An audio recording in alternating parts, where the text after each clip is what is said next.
So আমাদের সমাজে single mother আছে বা যাদের বিচ্ছেদ হয়ে যায় তাদেরকে কেমন ট্যাগলাইন দেওয়া হয় এবং সেগুলো ওভারকাম করার জন্য প্রত্যেকটা মেয়ের কী স্টেপ নেওয়া উচিত?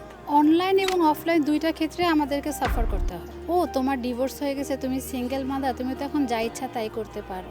অনলাইনে আপনি সিঙ্গেল মাদার, আপনি ডিভোর্সি, আপনার একজন সঙ্গী লাগবে, এরকম অনেক মেসেজ আসে, ব্লক করতে হয়। তো এগুলো খুব কমন ব্যাপার। কিন্তু সবচেয়ে বড় কথা হলো যে সেখানে নিজেকে কতটুকু আপনি ঠিক রাখতে পারেন সমাজের সামনে, পরিবারের সামনে, মানুষের সামনে, অনলাইনে যেখানেই হোক না কেন, যেই পরিবেশই হোক না কেন, নিজেকে কতটুকু আপনি ঠিক রাখতে পারেন সেটা হচ্ছে সবচেয়ে বড় ব্যাপার। কারণ আমার মেয়ে আছে, ও আমাকে দেখেই শিখবে। আমার ছেলে আছে, সে আমাকে দেখে আরেকটা মেয়েকে সম্মান করবে। তো আজকে যদি আমি নিজেকে সামলাতে না পারি তাহলে আমি ওদেরকে কীভাবে শেখাবো যে মানুষকে কীভাবে সম্মান করতে হয়।